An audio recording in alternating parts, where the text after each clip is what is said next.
Welcome back, everybody. It's Zach here, bringing you guys another fantasy football video. So I'm going to go over some players that I'd be looking to trade for ahead of Week 6. These are players generally across each position that I think are worthy of being considered as trade targets ahead of Week 6. Guys that I think are underperforming or guys that I expect to have significantly better at this point, almost second half of the season. We're through 5 weeks. We've learned a lot so far about the NFL season, what different teams are going to do, how they're going to use different players. I think there's a lot that we can take from that to sort of give ourselves a leg up in trade negotiations going forward. Trading is one of the most fun things for me to do in fantasy. I'm always that guy in leagues trying to get as many trades done as possible. I feel like if you're winning more than half your trades, you're at an advantage just to make as many of them as possible. Obviously, don't just make a trade to make a trade, but make sure you're being intentional about it. But if you can win more than half of them, you're going to make sure that you improve your team over the course of the year, and it's just a lot of fun doing that as well. It's one of the more fun parts of fantasy. This is probably my favorite video to make every single week as well. So hopefully you guys enjoy it. If you guys have any specific trade questions, I love seeing what you guys are cooking up there. So let me know in the comments. I'd be happy to help you out, give you guys my opinions on that. And that being said, let's get into the first players here. I'll start things off with Josh Allen. Look, I know it's been bad. He's basically had 2 really good games and 3 really bad ones so far this season, finishing off this week with a bit of a dud, sort of saved a little bit by a 50-yard passing touchdown to Keon Coleman, but even that didn't really result in a good fantasy day for Josh Allen. But the real question here is just how often can you actually trade for Josh Allen? It's very rare that you can get these top-tier elite quarterbacks at a bargain, and I think there are people that are going to be at least moderately concerned about Josh Allen. I've sent out some offers. I offered C.J. Stroud for Josh Allen in a league. Things like that. I offered Kyler Murray for Josh Allen in a league. That one was a little bit scarier, but I'd still be willing to do that. It's just, he's the kind of guy that's going to be an absolute rock star for fantasy. I know people are really concerned about the high run rate in Buffalo. Josh Allen was the quarterback 1 last season after the offensive coordinator changed. They were the 31st least pass-heavy offense in the NFL at that time, meaning they ran the ball in neutral pass situations. The second most across the entire NFL. Didn't stop Josh Allen. He still ran the ball a ton and was extremely effective. We haven't really seen the rushing touchdowns go Josh Allen's way lately. I think that's going to just sort of trend back towards what it should be. Remember, he was dealing with an injury to his left hand, his non-throwing hand. I think it's really been something that they've tried to avoid, allowing him to run the ball as much. He's going to need to do that. This is just an offense that doesn't have enough pieces. You often see, think about when Mahomes has things breaking down. These mobile quarterbacks, they have to run the ball more when things aren't necessarily perfect around them, and Josh Allen's going to do that. It's going to give him a lot of fantasy production going forward. Good news, too, is the defense here for Buffalo, just absolutely awful. They're just so banged up. They're going to give up a lot of points, and Josh Allen's going to have to play catch-up. They got a poor matchup in Week 6, so I think people are going to be even more concerned here. I don't think Josh Allen's necessarily going to bounce back in Week 6. If you want to wait one more week on the trade, I think you can do that. But, Josh Allen could go off against anybody, so it's really scary to wait like that. If you think the owner of Josh Allen in your league is willing to move on, let's kick the tires on it and see what you can get for him, because I'm not worried about him at all, really.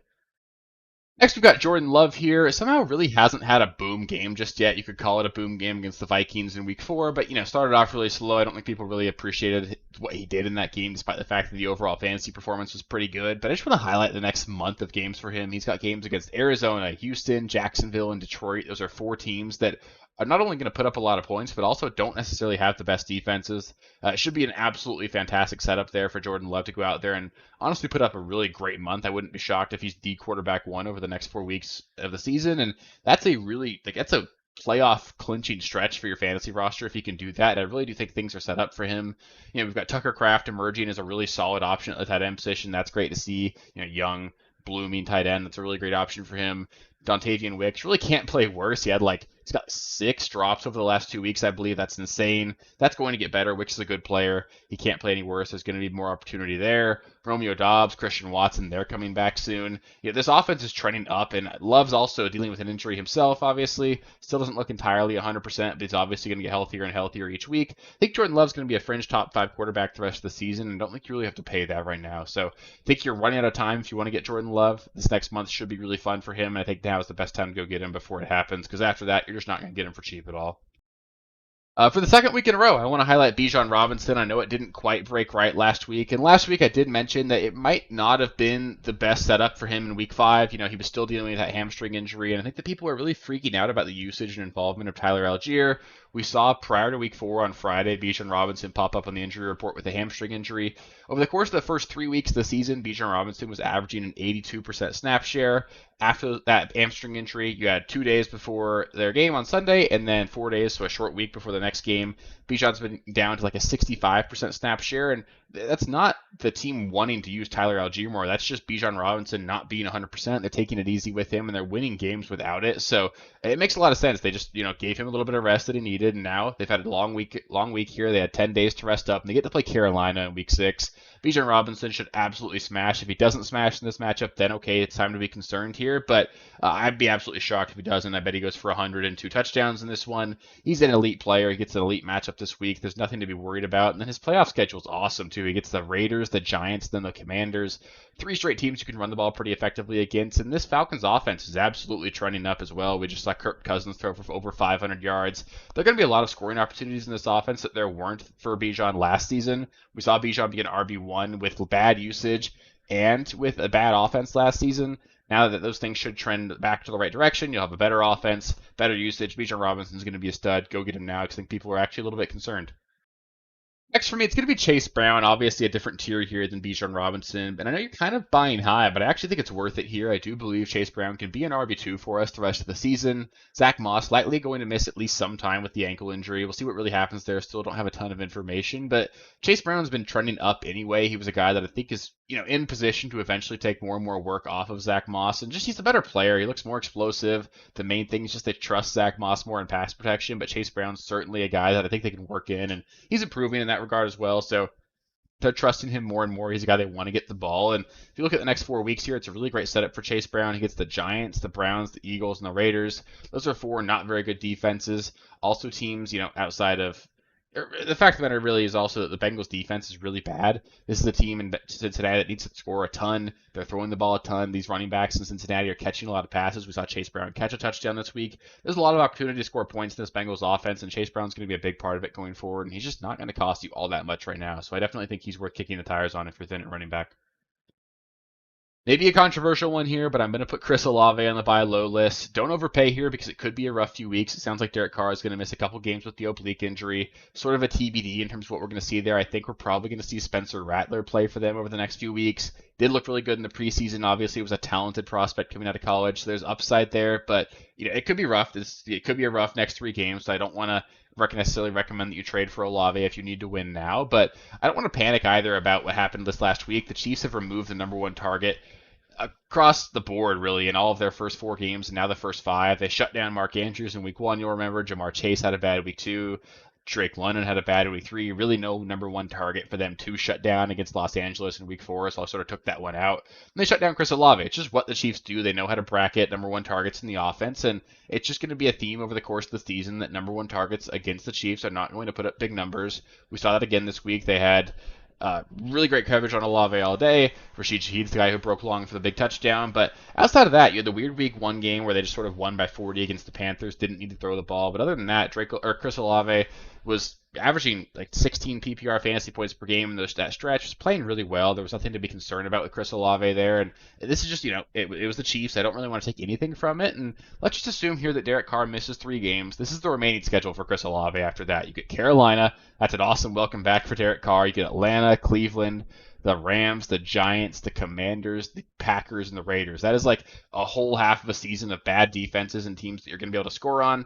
Should be a really great setup for Chris Olave. I really do think we could see Chris Olave be a top 10 wide receiver for that 8-game stretch. And he's not going to cost you that right now. So if you want to go get Chris Olave, if you're 3-2, 4-1, now's a great time to go get Chris Olave on your roster because I think he's going to be a difference maker down the stretch. And he's going to cost you, the least he's going to cost you at any point this season right now.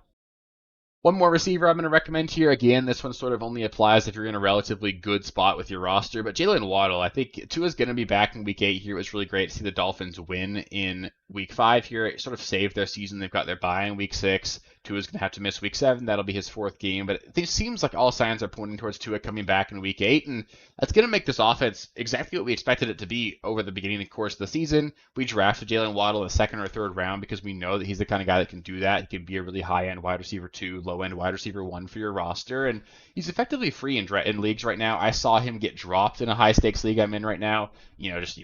Thin benches, you need a roster spot. He's a guy that people are willing to move on from right now, and I get it because he is effectively useless without Tua, but I think you could trade something like Christian Kirk for Jaylen Waddle. That's not going to hurt your roster very much if it doesn't hit, if Tua doesn't come back. But, for a team that's like 1-4 and has Jaylen Waddle, they're going to make that trade because they need a start. They need to get some points right now. And come week 8, you could have a high-end wide receiver 2 on your hands, and we know Jaylen Wadd is extremely talented. We know things are going to bounce back for him if Tua comes back. So I think now is a great time to take advantage of the fact that Waddle managers are struggling. They need points right now in all likelihood, and you can probably get Waddle at a really significant discount right now.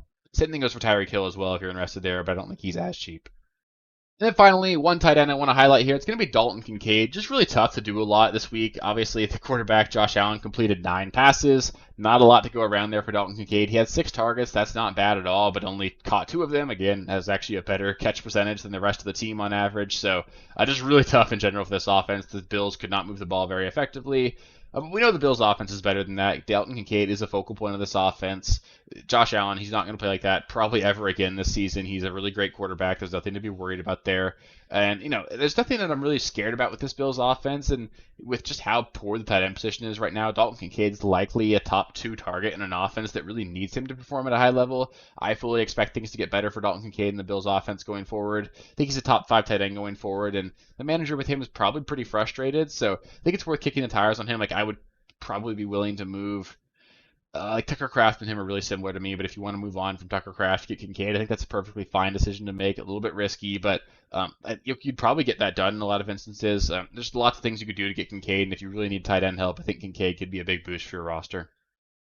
So that'll do it for the buy low candidates this week. Up next, I'll go over some sell high candidates. I'll touch on 5 players that I'd be looking to sell high on ahead of week 6. Again, lots of moves happening here. We got 4 teams on bye, lots of injuries. There's a lot of things we need to do to make sure that our teams sort of adapt to the season, get better and better over the course of the year, and trading is going to be a big part of that. So super fun as well. So just stay tuned for these videos. It's really fun for me. Send me your trade questions as well. I love helping you guys out. It's a lot of fun interacting with you guys, seeing what sort of trades you guys are making. It helps me make trades on my own as well. Hopefully it's helpful for you guys as well. So just a lot of fun there. Beyond that, there's going to be a start-sit video. I'll go over every single matchup this week. Probably split that into 2 videos. Otherwise, it's like an hour-long video. I don't want to do that to you guys. But those 2 videos will come out this week. And then Sunday morning, I'll do the live stream, go over last-minute injury updates, help you guys, get your lineup started or set. I'll answer start-sit questions live on air, get you guys all ready to go for week 6, and hopefully get you guys some wins this week. So stay tuned for all that. If you want to make sure you don't miss any of it and what's going to happen every single week the rest of the season, just make sure you subscribe to the channel. That way you can just be here all year long to win some trophies with me. Other than that, made it this far in the video, please do give it a thumbs up. It helps me out quite a bit, and that's all. Appreciate you guys, and I'll catch you with the next one. Peace. Thank you guys for watching. If you haven't already, please be sure to subscribe to the channel, like the video, check out these other videos here if you haven't. If you want more content, please feel free to follow me on Twitter @RealSteelFFB. I'll be more active on there as the season goes on. Thanks. Catch you later.